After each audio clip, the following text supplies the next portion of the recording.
সবাইকে আন্তরিক শুভেচ্ছা এবং ঈদুল ফিতরের অগ্রিম শুভেচ্ছা সবাইকে। ঈদ মোবারক। আপনারা সবাই কেমন আছেন? কে কোথা থেকে দেখছেন সবাই একটু বলেন।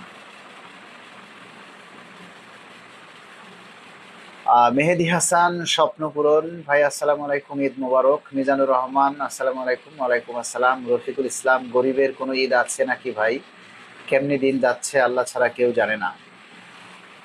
আমরা জানি যে আমাদের যে নিম্ন আয়ের যারা মানুষ, যারা বিশেষ করে নিম্ন গ্রেডের বেতনভুক্ত কর্মচারী, তাদের দিন কেমনে যায় সেটা আমরা অনুভব করতে পারি। প্রতিনিয়ত আপনাদের দাবির কথাগুলি তুলে ধরছি, প্রতিনিয়ত দাবির কথাগুলি সবার সামনে তুলে ধরার চেষ্টা করছি, কিন্তু ইদানিং আমাদের দাবির কথাগুলি প্রচার হচ্ছে না।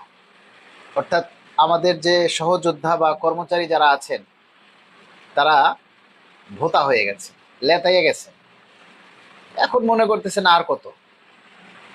এখন আমাদের দাবির কথাগুলি যখন প্রচার করি বা পোস্ট দেই, আগের মতো এখন আর সাপোর্ট পাই না। মনে হচ্ছে সবাই খুব ক্লান্ত হয়ে গেছে। জীবনটা ছোট নয়, এই জীবনটা অনেক দিনের, দীর্ঘদিনের। আর এই সরকারি চাকরি এটাও দীর্ঘদিনের একটা জার্নি। এই জার্নিতে কখনো ক্লান্ত হওয়া যাবে না। ঠিক আছে, এটাতে কখনো ক্লান্ত হওয়া যাবে না। মেহেদি হাসান লিখেছে, ভাই সবার জন্য আপনি কথা বলেন, কিন্তু পে স্কেল নিয়ে কেউ কথা বলে না, কারো কোনো মাথা ব্যথা নেই। আপনার যদি কোনো সমস্যা হয় কেউ মাথা ঘামাবে না। আমরা কর্মচারীরা খুবই খারাপ, এটা একমাত্র বাস্তব কথা। এই যে দেখেন আমাদের যারা জাতীয় নেতৃবৃন্দ আছেন, যারা নিজেদেরকে জাতীয় নেতা ভাবে, তাদের কোনো সারা শব্দ নেই। অনেকেই দেখি পেট্রোল পাম্পের পোস্ট করে, তারপরে ইফতারের পোস্ট করে, বিভিন্ন জায়গায় দাবি নিয়ে কারো কোনো সারা শব্দ নেই। আবার যখন দাবিটা কাছাকাছি হয়ে আসবে, আমরা সবকিছু গুছিয়ে নিয়ে আসব, তখন আবার অনেক জাতীয় নেতা বের হয়ে যাবে। তখন তারা বলবে যে আমরা সবকিছু করছি, সমস্যা নেই। আমরা কখনো ক্রেডিট নিতে চাই না। আমরা চাই আমাদের দাবির কথাগুলি, আমাদের পে স্কেল যতদিনের আদায় না হবে ততদিন পে স্কেলের দাবির কথাগুলি আমরা বলে যাব। আপনারা যদি আপনাদের দায়িত্ব পালন না করেন, সেটা আপনাদের বিবেক। আপনার বিবেকের কাছে আপনি প্রশ্ন করবেন যে আপনি পে স্কেল পাওয়ার জন্য আপনি কতটা দায়িত্বশীল ভূমিকা পালন করছেন। ঠিক আছে, তা আপনাদের উপরে ডিপেন্ড করবে। শাহিন আহমেদ, আসসালামু আলাইকুম। বড় ভাই, বড় অসহায় আমরা। আলামিন শেখ, গোপালগঞ্জ কোটালীপাড়া থেকে, অনেক ধন্যবাদ। মাহফুজুর রহমান, আসসালামু আলাইকুম ভাই, ঈদ মোবারক, ভালো থাকবেন, ফি আমানিল্লাহ। রফিক আলম, অনেক সুন্দর লাইভ চলছে। কিভাবে প্রচার করবে? আপনারা গাদ্দারি শুরু করছেন, একটু বুঝিয়ে বলবেন আমরা কিভাবে গাদ্দারি শুরু করছি? হ্যাঁ, এমডি খাইরুল আহসান, কিভাবে প্রচার করবে? আপনারা গাদ্দারি শুরু করছেন কিরকম? আপনি এরকমের একটা কমেন্টস করলেন, এটার ব্যাখ্যাটা একটু দিলে মানে ভালো হয়, যে গাদ্দারিটা কিভাবে করছে। আমরা কি আপনাদের সাথে কন্ট্যাক্ট নিয়েছি? পে স্কেলের দাবি, পে স্কেল আমরা আদায় করে দিব? আপনাদের থেকে কি আমরা মাইনে নিছি?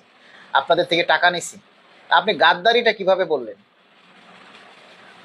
আপনি এই কমেন্টটা যে করলেন, আপনি যদি শিক্ষিত মানুষ হয়ে থাকেন, দায়িত্বশীল হয়ে থাকেন, তাহলে আপনি এই কমেন্টটার রিপ্লাই দেন, না হলে আপনি কমেন্টটা তুলে নিয়ে যান।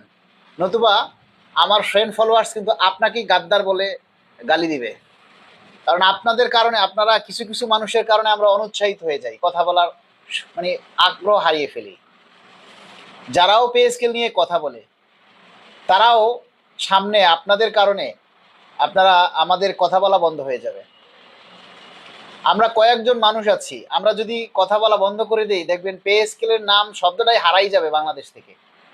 সানজিদা উর্মি, ভাইয়া পে স্কেলের জন্য আপনি যে কষ্ট করেছেন, আপনাকে আসলে ধন্যবাদ দিলে ছোট করা হবে। ধন্যবাদ। রফিকুল ইসলাম ভাই, একমাত্র ব্যক্তি আপনি যে সবসময় পে স্কেল নিয়ে কথা বলেন। না, আমরা তো টেন্ডার নিছি পে স্কেলের জন্য, আমরা টেন্ডার নিছি, আমরাই কথা বলবো, আর কেউ কথা বলতে পারবে না, তাই না?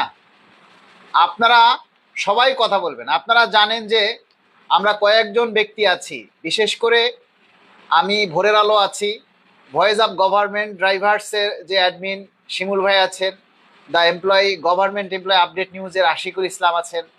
আমরা কিন্তু প্রতিনিয়ত আপনাদের দাবির কথাগুলি তুলে ধরি। এই যে শিমুল ভাই সময় সুযোগ পেলেই গাড়িতে বসেই লাইভ শুরু করে দেয়, কেন ভাই? তার কি অন্য কাজ নেই? তারপরও তো সে আপনাদের দাবির কথাগুলি তুলে ধরে। অন্তত ফেসবুকে যে পে স্কেল নিয়ে, পে স্কেলের মতো একটা দাবি আছে, শব্দ আছে, এটা আমরা জাগিয়ে রেখেছি, সজাগ রেখেছি, নাহলে পে স্কেল ঘুমিয়ে যেত। তা আপনাদের এটা ভাল লাগে না, তাই না? তো আমরা এই যে কথাগুলি বলি, আপনারা যদি প্রচার না করেন, এগুলি যদি চেষ্টা না করেন, তুলে না ধরেন, আপনারা যদি এগুলি লাইক কমেন্ট শেয়ার করে প্রচার না করেন, তাহলে তো আমাদের আর কথা বলার আগ্রহ থাকবে না। কারণ একটা কথা বললে সেই কথাটার যদি গুরুত্ব না আসে, সেটা যদি আপনাদের কাছে ভালো না লাগে, আপনারা যদি সেটা প্রচার না করেন, তাহলে এই কথাগুলি তো বলে কোনো লাভ নেই, তাই না? এখন বিষয়টা হচ্ছে, আপনারা অনেকেই বলতেছেন যে কঠিন আন্দোলন দেওয়ার জন্য। যারা বলছেন কঠিন আন্দোলন দিতে, কঠিন আন্দোলন যখন দেয়া হবে তখন কি আপনারা থাকবেন? পাওয়া যাবে কাউকে খুঁজে? কাউকে খুঁজে পাওয়া যাবে না। আর সরকার গঠন করেছে একটা নির্বাচিত সরকার, একটা নির্বাচিত সরকার গঠন করেছে। 1 মাস হয়নি এখনো, নাকি 1 মাস হয়েছে? ফেব্রুয়ারির 12 তারিখে নির্বাচন হয়েছে, মার্চের 12 তারিখ, হ্যাঁ 1 মাস হয়েছে, 1 মাসের বেশি হয়েছে।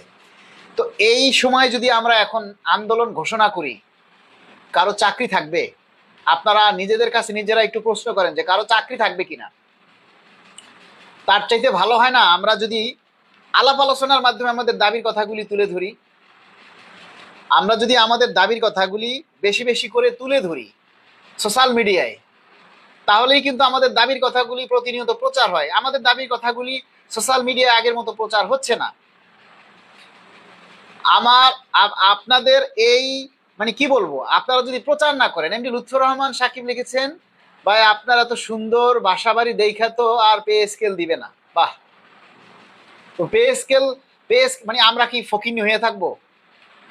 ভালো জামা গায়ে দিলে দোষ, ভালো বাসা, আপনি যদি একটু শৌখিন হন, বাসাটাকে একটু সাজিয়ে রাখেন।